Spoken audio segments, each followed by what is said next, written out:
好啊，我也不知道现在这个视角怎么样，我挂在脖子上。反正我们今天来试驾的就是这个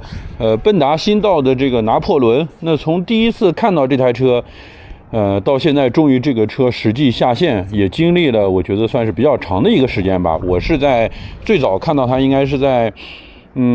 今年的北京博博会啊6月份的一个时间，到现在已经将近11月份，5个月左右的时间。那5个月左右的时间也屡次的看到这台车。说句实话，这个车，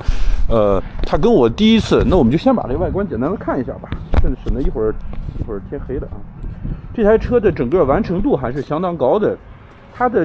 它现在的实际的交车的这台车，你包括这边也有很多啊，有很多这个车都在交车。实际交车的这台车的一个状态，跟我第一次看到它的时候是非常的接近的。我看能不能调整一下这个视角，让它不要保持一个广角啊。OK， 我看了一眼啊，它现在基本是一个没有广角变形的这么一个状态。它整个的完成度跟我第一次看到它的时候，我觉得基本是做到了99%以上的一个还原度吧啊，就是可以说甚至是100%啊，我也找不到哪里跟我第一次看到的不太一样。包括它前面的这么一个减震的保护套啊，你包括它上面镀的这个他们叫什么绵粉还是什么东西，这样一个涂层，基本做到了概念车是什么样子，实际车也是什么样子。这点上我们要给奔达一个比较大的认可啊。大家能看到，其实它所有外露出来的，包括这个传动轮这些东西，做的都还是可以的，质感呀、颜色这方面做的都还是行的。它这个黄色在这样用起来以后，也只能说越用越熟练了吧。最开始感觉这个黄色土不溜秋的，那现在感觉这个黄色呢，精致了一些啊，逐渐精致了一些。就现在这个轮毂啊，包括机头这些地方设计慢慢开始呼应起来。它现在的设计跟它辉10那个时候就完全不是同日而语的一个状态了。大家能看到大量的件儿基本都是很独特的、很定制的这种件儿，就是说没有那种好像是哪个车上扒下来的通用件就直接开用啊，说的就是你 QJ， 对吧？没有那种状态了，就不得不说这台车在外观上，我觉得已经问题不大了，很好看。只要你吃这个调性，那有人说我就不喜欢这个车，你说多好看，你是不是收钱啊？也不是啊，就是你得吃这个车的这样一个调性。你看这个车的话，那它我觉得就在这个调性下做到了还不错的一个状态，啊，好吧，我们也废话少说，简单的来骑一下这台车。它的钥匙是在左边插拔啊，这个还是相对比较少见的吧，可能我最近骑的车没有怎么是这样子。一骑上来以后就能感觉它这个车的坐姿整体是比较前趴的一个状态，它这个上身的姿态可能已经接近于不少的像 GS-X 这种比较走捷的车辆。那当然也是为了模拟这样一个往下偏的这两个把，保持你骑车的一种姿态嘛啊，这是一种巡航车的一种姿态啊，玩这个车就是玩一姿态嘛。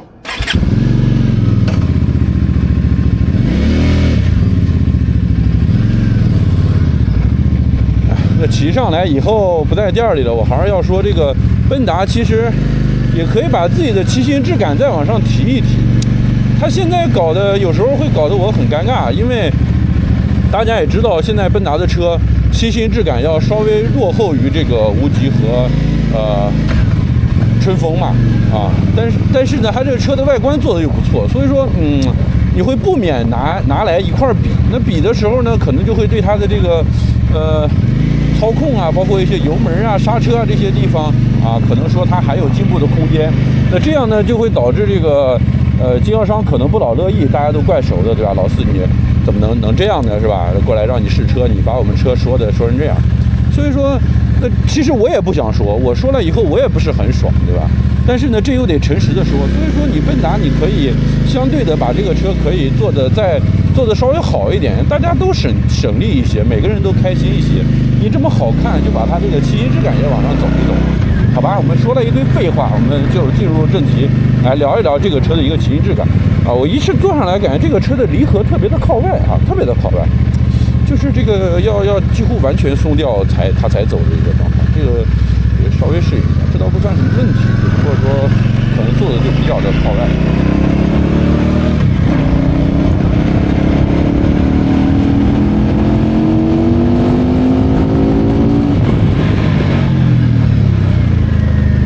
的刹车感觉倒是还可以，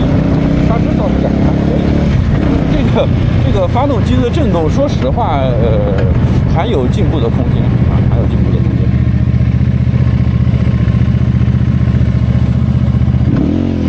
不过你如果说老四，那它在传统的这种巡航车里面，它的震动算是大的吗？那当然不算大的，因为很多其实所谓的这种传统巡航车，它的震动都是比较大的，只不过说有些人可能觉得有一些什么生命的脉动啊，或者说有什么动起来的旋律感。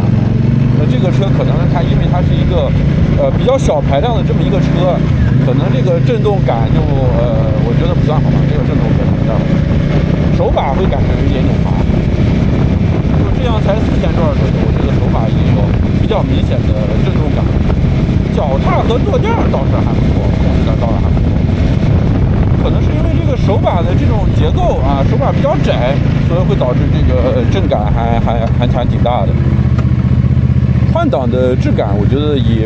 对奔达的要求来说，做的已经可以了啊。起码来说，各个档位之间都还比较清晰。然后离合的手感特别轻，就它这个半离合的行程好像是比较短的，而且比较靠外，大家在骑的时候一定要注意这个事情。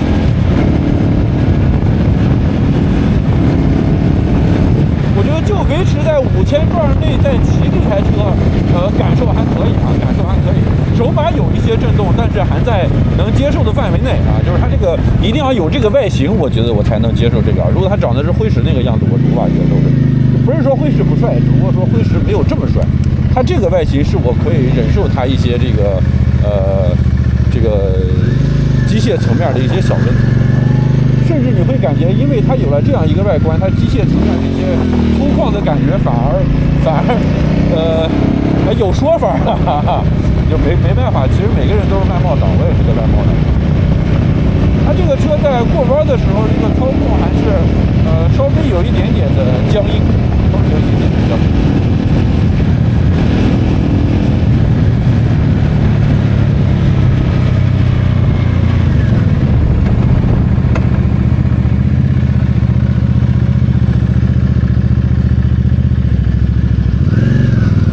这个车在怠速的时候，我觉得状态还不错，或者说这种在转速特别低的时候，2000来转的时候，你会感觉它的这个声音其实还可以啊。我们看它5档2000转能跑多少，就大概是这个5档跑到40-50的时候，你会感觉它的这个发动机的声音还不错，啵啵啵啵啵啵啵啵啵啵这样一个状态啊。就大家买这台车的时候一定要注意啊，这台车的坐姿是比大家可能，如果你没有骑过仿赛的话，你如果按照巡航车的想法去想它，可能上来会吓你一跳。它的坐姿是那种比较讲姿态感的那种坐姿，就是我觉得是有点前爬的。因为有了这样一个坐姿，我觉得它的运动能力是比那个奔达450要好了一些的。过弯的时候有一些顿，但是并不显难受了。甚至说，如果按照这个巡航车来说，可能说这个还行啊。我觉得以巡航车来说，这个操控甚至还行。只不过说525和 CLC 那种车，它属于是操控在巡航车里面属于特别好的那种。那这个车就属于是还行的那个。排气声音还是不小啊，但是我觉得没有到烦人的程度。它这个排气终于闷下来了，我不记得它跟奔达450有没有区别了。那就算没有区别的话，可能也是因为今天骑这个车比较前倾，比较前趴啊，心情比较好，所以感觉起来好像没有那么恼人。还是要说啊，虽然说我可能会顾及一些这个经销商的心情，但是我一定会比较客观的把这台车给表达出来。它的重心不用试，一定是偏右的啊，你们骑的时候就能感觉，明显就能感觉到这个重心